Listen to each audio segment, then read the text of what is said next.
에베소서 76번째 시간입니다. 오늘은 두 세계를 잇는 다리라는 제목으로 하나님의 말씀 함께 나눕니다. 오늘은 과학으로 시작해 볼까 합니다. 사실 과학을 잘 몰라요. 네. 그냥 오늘 설교 내용의 이해를 돕기 위해 과학의 어느 한 개념을 빌려왔습니다. 아인슈타인 아시죠? 아인슈타인의 상대성 이론을 바탕으로 생성된 가상 이론이 하나가 있습니다. 그것은 바로 웜홀 이론입니다. 들어보셨나요? 웜홀? 웜홀은 우주 공간에서 블랙홀과 화이트홀을 연결하는 통로를 의미하는 가상의 개념이라고 하네요. 그런데 요즘은 이 개념이 순간이동 통로라는 개념의 의미로 더 많은 지지를 얻고 있다고 합니다. 쉽게 표현하면 웜홀은 시공간의 통로라는 개념이에요. 가령 A라는 지점과 B라는 지점을 연결하는 고차원의 구멍 또는 통로를 가리킵니다. 단언하면 웜홀은 A라는 세계와 B라는 세계를 서로 연결하는 시공간의 통로다, 시공간의 문이다, 이런 뜻이죠. 어렵죠? 보다 자세한 내용은 인터넷에서 특히 위키백과에서 웜홀이라는 단어를 입력하고 엔터를 치시면 많은 자세한 설명이 나옵니다. 시간 있으실 때 한번 찾아보시기 바랍니다. 여튼 서로 다른 두 세상을 자유롭게 왕래할 수 있는 웜홀이 있다면 좋을까요? 아니면 나쁠까요? 그건 잘 모르겠네요. 어떤 것이 더 나은 것인지 잘 모르겠습니다. 그러나 우리는 이미 웜홀을 갖고 있어요. 그리고 이 웜홀을 경험하고 누리고 있죠. 조금 더 구체적으로 표현하면 그리스도인들은 이미 웜홀을 누리고 있습니다. 단지 그것을 인식하지 못할 뿐이에요. 이쯤 되면 마음속으로 궁금증이 생기죠. 우리가 이미 웜홀을 누리고 있다는 말이 도대체 무슨 말인가요? 네, 우리는 이미 웜홀을 누리고 있습니다. 우리가 원하든 원치 않든 그것은 우리의 의지와는 상관없어요.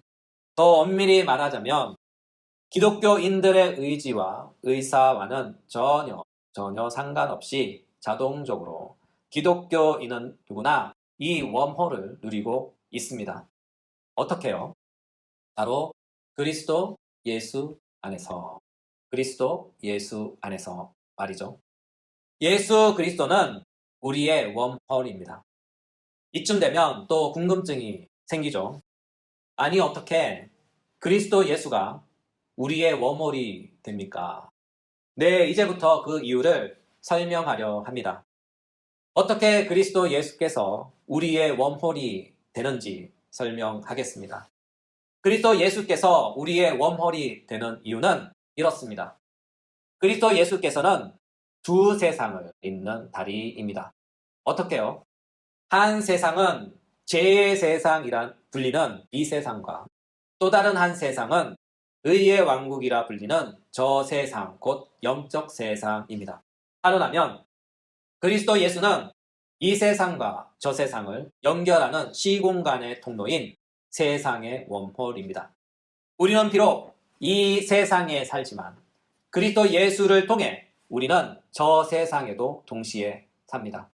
우리의 육신은 이 땅에서 살지만 우리의 영혼은 저 땅에서도 삽니다. 우리의 몸은 이 땅에 있지만 우리의 영혼은 이미 저 세상에 있습니다. 따라서 우리는 이 세상과 저 세상을 동시에 살고 동시에 자유롭게 왕래하며 삽니다.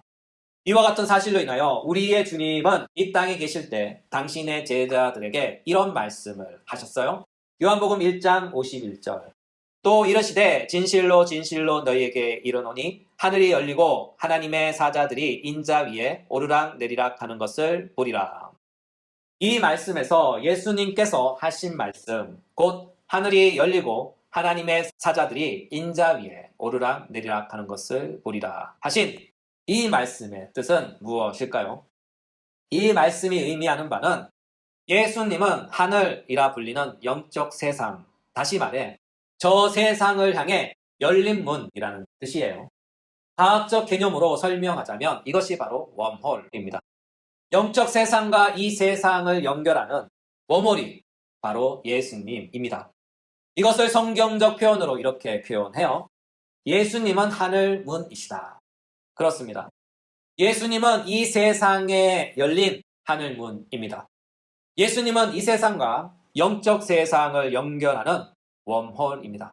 사실 이와 같기에 우리는 예수님을 통해 보이지 않는 저 영적 세상으로 나아갈 수 있어요. 그렇다면 우리는 영적 세상 어디로 나아가는 것일까요? 바로 하늘 보좌 앞으로입니다.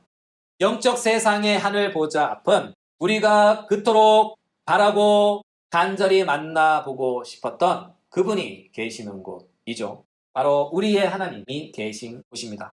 성경은 말씀합니다. 히브리서 12장 22절부터 24절.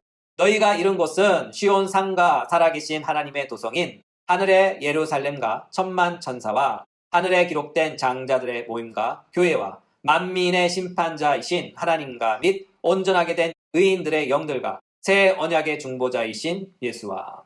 그렇죠. 우리가 웜홀 대신 예수님을 통해 어디로 가는 것일까요? 바로 하늘의 예루살렘으로 갑니다. 또한 하나님의 보호자 앞으로 갑니다.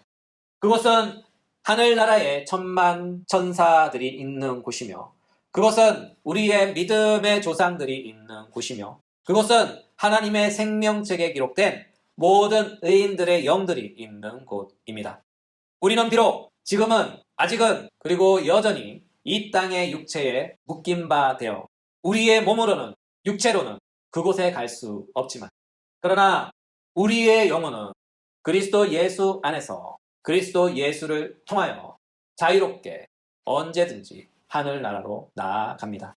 그리고 우리가 육신의 눈으로는 주를 보지 못하나 우리의 영혼은 항상 언제나 주를 봅니다. 그렇다면 여기서 한 가지 의문이 생기죠. 우리의 영혼은 항상 주를 보며 하늘나라에 자유롭게 왕래하는데, 진작 우리 자신은 그것을 인식하지도 못하고 그것을 왜 느끼지도 못하는 것일까요? 네, 아주 좋은 궁금증과 질문입니다. 이에 대한 정답은 바로 이것이죠.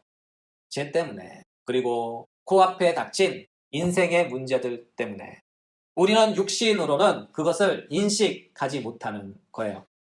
항상 있지만, 항상 보지만, 항상 함께 하지만 우리는 느끼지 못하고 보지 못하고 알지 못합니다. 죄의 문제, 인생의 문제 때문에 말이죠. 이와 같은 이유로 우리 주님은 복음서에서 이런 말씀을 하셨어요. 마태복음 5장 8절. 마음이 청결한 자는 복이 있나니 그들이 하나님을 볼 것임이요. 주님은 말씀합니다. 마음이 청결한 자는 하나님을 본다. 우리 주님의 이 말씀에서 두 가지 사실을 주목해 보셔요. 청결함 그리고 본다입니다. 청결함, 이에 해당하는 헬라어는 카다로이입니다. 이 단어는 구약 시대에 두 가지 용례로 쓰였는데, 하나는 제2적 용법으로서 하나님께 드려지는 제물의 정결함을 가리키는 단어로 쓰였어요. 다시 말해 구약 시대에서 하나님께 드려지는 예물은 흠이 없고 깨끗한 것이어야 했죠.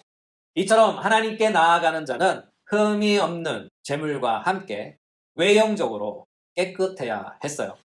또한 이 단어는 구약 시대에서 혼합되지 않는 순수함을 뜻합니다.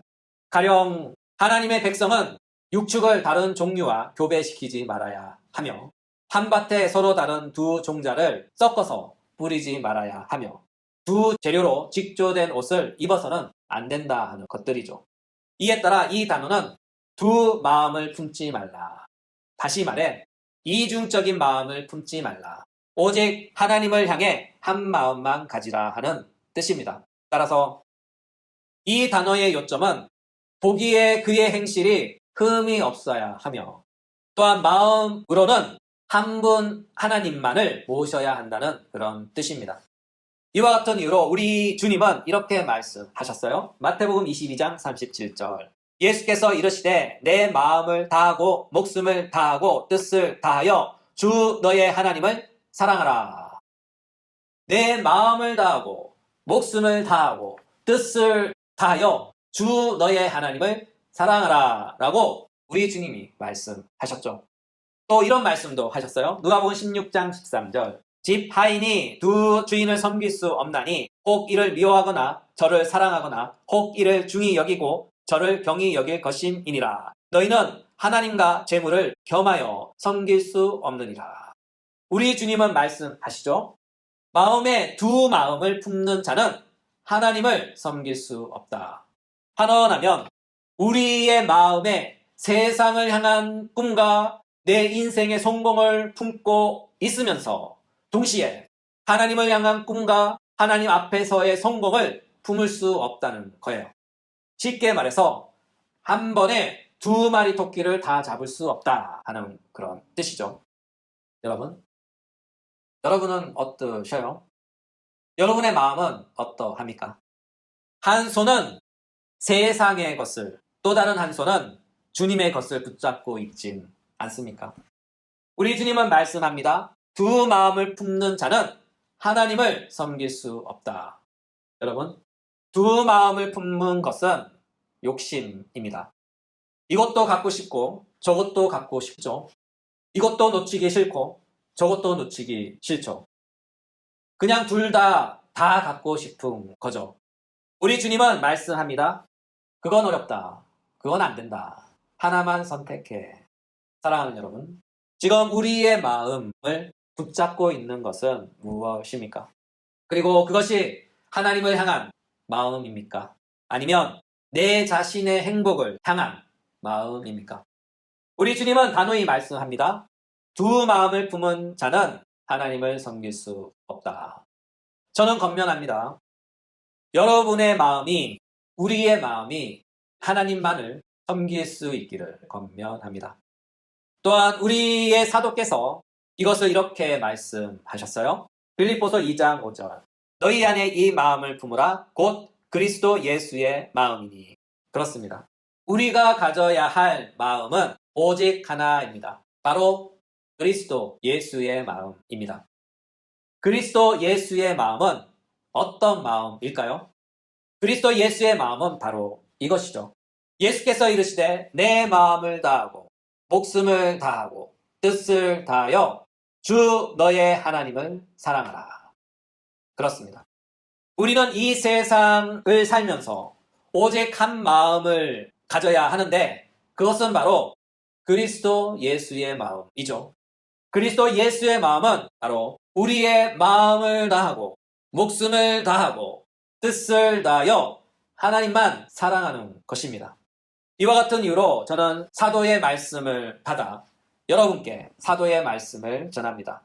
여러분의 마음에 그리스도 예수의 마음을 품으십시오. 이 마음을 품고 신앙의 열매로 열매 맺는 분이 진짜로 눈으로 직접 하나님을 볼 것입니다. 이쯤 되면 우리 중 누군가는 속으로 이런 생각을 해요. 진짜 그게 가능하냐고요? 라고 생각합니다. 이에 대한 대답은 네, 진짜 가능합니다. 우리 주님은 말씀합니다. 저희가 하나님을 볼 것이요. 여기서 볼 것이요를 주목해 보셔요.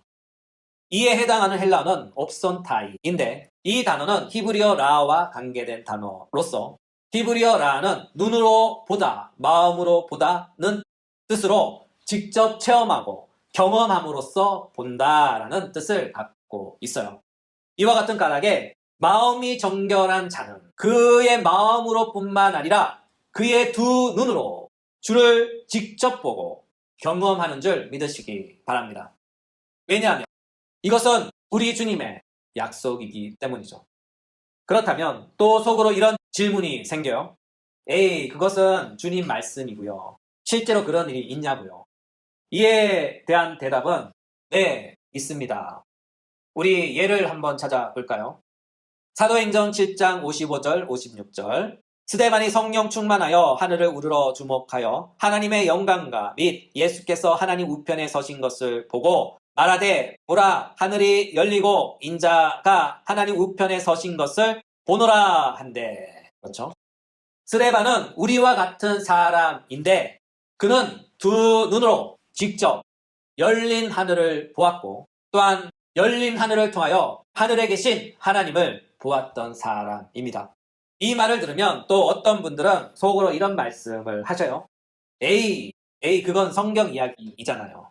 실제로 우리의 삶 가운데 그런 일이 있냐고요? 라고 말할 수 있습니다. 네, 이것도 못 믿으신다면 제가 이와 비슷한 체험을 한 어느 분의 간증을 전해드리도록 하겠습니다. 제가 대전에서 교육전도사로 사역할 때 있었던 일이에요. 사역하던 교회에 어떤 안수 집사님이 계셨는데 그분께서 직접 체험하신 경험담을 저에게 직접 말씀해 주신 것입니다. 그분이 제게 어느 날 이런 간증을 하셨어요. 제가 오랜 신앙생활을 했는데 문득 이런 소망이 생겼어요. 예수님을 직접 만나고 싶다. 예수님을 직접 만나고 싶다. 그분은 사람을 만나듯이 진짜로 예수님을 만나고 싶었던 것 같아요. 그리고 이 기도 제목을 갖고 간절히 기도했대요. 무려 3년 동안이나 같은 기도 제목을 갖고 항상 기도했다고 합니다. 그리고 3년쯤 어느 날 집 현관문을 나서려고 신을 신고 있는데 어떤 한 분이 곁에 서 있었다는 거예요. 그런데 그분의 모습이 자세하진 않고 희미했대요. 그런데 알 수 있었대요. 아, 예수님이시구나. 비록 뚜렷하고 정확한 형상은 아니지만 신뢰 같은 모습이지만 정말로 진실로 안수 집사님의 기도의 제목처럼 예수님께서 직접 그분 앞에 두 눈으로 볼 수 있게 눈앞에 나타나 주신 거예요. 만나 주신 거예요. 직접 나타나 주신 거예요. 이처럼 마음이 정결한 자는 하나님을 봅니다. 마음이 정결한 자는 하나님을 봅니다. 이 사실을 믿으시기 바랍니다. 오늘 설교를 듣는 우리 모든 분들도 마음이 정결하여 하나님을 두 눈으로 직접 보고 체험할 수 있기를 간절히 소망해 봅니다. 이처럼 이와 같이 놀랍고 신비한 일들이 바로 예수 그리스도 안에 있어요. 왜냐하면 예수님은 하늘과 땅을 잇는 다리, 곧 두 세상을 잇는 신령한 원홀이기 때문이죠. 사실 이와 같기에 누구든지 예수님을 믿고 예수 그리스도 안에 있다면 그에게 있어 하늘은 언제나 열려 있고 언제든지 항상 열려 있는 살아있는 원호를 통해 하나님 보호자 앞으로 그리고 거룩한 하늘 도성인 하늘의 예루살렘을 왕래할 수 있습니다. 이 사실을 믿으시기 바랍니다. 오늘의 말씀을 마무리합니다. 제가 이번 주에 노예 시차례를 다녀왔어요. 장로교는 당의 시차례, 노예 총회로 구성된 하나의 교회 연합체입니다. 여기서 시차례는 목사님들이 모이는 구역 모임 정도로 이해해 두시면 좋을 듯 해요. 여튼 중요한 것은 이게 아니고요. 교회 설립 후 처음으로 참석했는데 그 모임에서 신앙의 기감이 되는 목사님을 제가 만났어요. 물론 그분뿐만 아니라 모든 시차례 목사님들은 저에게 있어 모두 다 기감이 되는 분들입니다. 오해 없으시길 바랍니다. 그 중에서도 특히 한 분께서 저에게 많은 도전을 주었어요. 그것이 무엇인가 하면요. 저의 아버지 뻘 되시는 목사님이신데 그분이 해주시는 말씀들이 저에게 참 무게감 있게 다가왔어요. 그분이 그러시는 거예요. 예수님처럼 살아야 합니다. 예수님처럼 살아야 합니다. 예수님의 마음을 품고 살아야 합니다. 예수님이 답입니다. 제가요. 예수님처럼 살아야 합니다. 우리가 작은 예수가 되어야 합니다. 하는 이야기를 하시는, 설교를 하시는 목사님들을 많이 만나봤지만 실제로 그 말씀을 생활에 실천하시는 목사님은 처음 만난 것 같아요. 그냥 그분의 말씀이 가슴으로 전해왔어요. 저는 대화를 하면서 생각했어요. 아, 이분은 찐이구나. 진짜로 신앙생활을 예수로 하시는구나.